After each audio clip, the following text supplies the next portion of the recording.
Zone 4. Edward Barr, Lexington, Kentucky. Earlier, you led us through a discussion of the competitive position of Disney, and you also discussed share repurchase. I wondered if you could also lead us through a discussion of the competitive position of Wells Fargo, since they just effected such a large combination, in addition with perhaps some discussion of their share repurchase, which is probably as large in percentage terms as any company I can think of at the present time. Well, Wells should repurchase their shares if they feel that they're repurchasing them below intrinsic business value, and that's a calculation that they make, and you should have to ask the question of them what their calculus is of that. But that will determine whether that share repurchase program makes good sense or not. The advantages of an in-market merger can be dramatic. Sometimes it just causes a bank to do what they should have done anyway. I mean, I'm not as always as convinced that the economies come about totally through scale as they are just from taking a hard look at how they run their. In the audience today, he was here earlier. There's the CEO of the Bank of Granite, which is in Granite, North Carolina, and that bank earned 2.58% on assets, I believe, in the most recent quarter annualized, and had a 33% efficiency ratio. Now that bank is $400 million or $500 million of assets. You know, it doesn't need to be $5 billion in order to get more efficient or anything of the sort. It's so much more efficient than any of those larger banks that had to be put together to get those ratios that it makes you kind of wonder about the underlying rationale. But I'm sure that Mr. Forlines, who runs that bank, just focuses on, and he's been focusing on it for a lot of years, just doing the right things day after day, and it didn't take any in-market merger or anything of the sort to cause him to do that.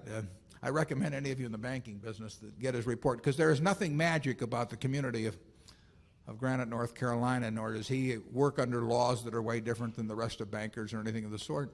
He just gets a record that achieved a record that makes all the rest of the records look silly. And we had a fellow over in Rockford, Illinois, in the bank we owned back in the 70s, Gene Abegg, who his brother is going to be 104. There was a fellow from Rockford here that got me to sign a note to Ed Abegg, who will be 104 soon. I wish Gene had lived to 104. But Gene ran a bank in Rockford that when the best banks were earning 1% on assets, he earned 2% on assets.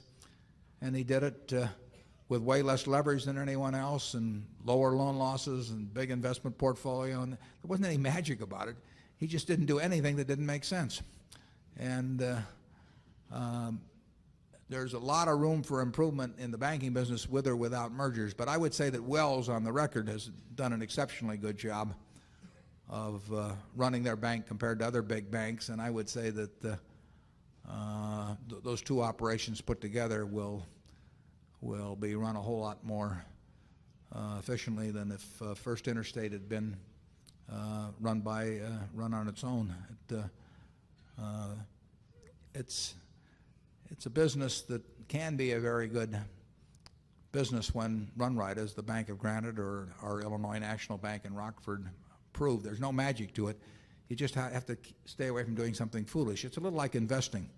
You know, you don't have to do anything very smart. You just have to avoid doing things that are ungodly dumb when looked at about a year later. And, you know, airlines and that sort of thing.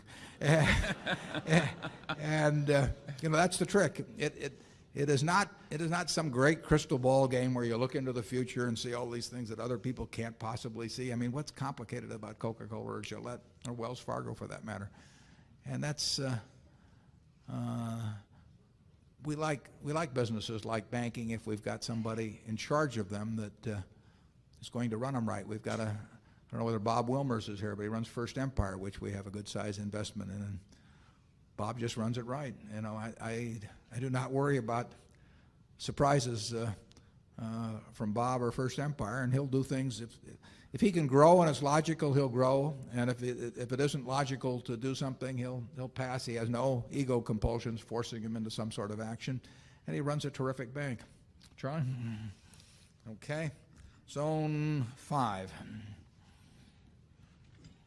Dorothy Craig from Seattle, and I noticed in the annual report that your recent acquisitions doubled the revenue for Berkshire Hathaway, and it seemed astounding for me. I'm wondering how that's possible. Well, for one thing, we started from kind of a small base. But the Geico acquisition, added $3 billion or so of revenues, and actually more than that, a little more than that, but not much more. And R.C. Willey and Helzberg's probably added $600 million or so in the current year. And since we were working off a base of $3.5 or so billion, those three acquisitions did double the revenues. We won't have many years when that happens.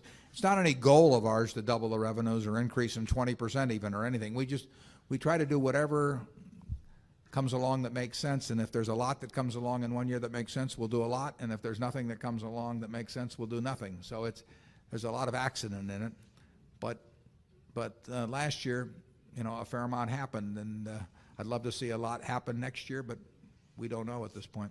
Charlie? Nothing.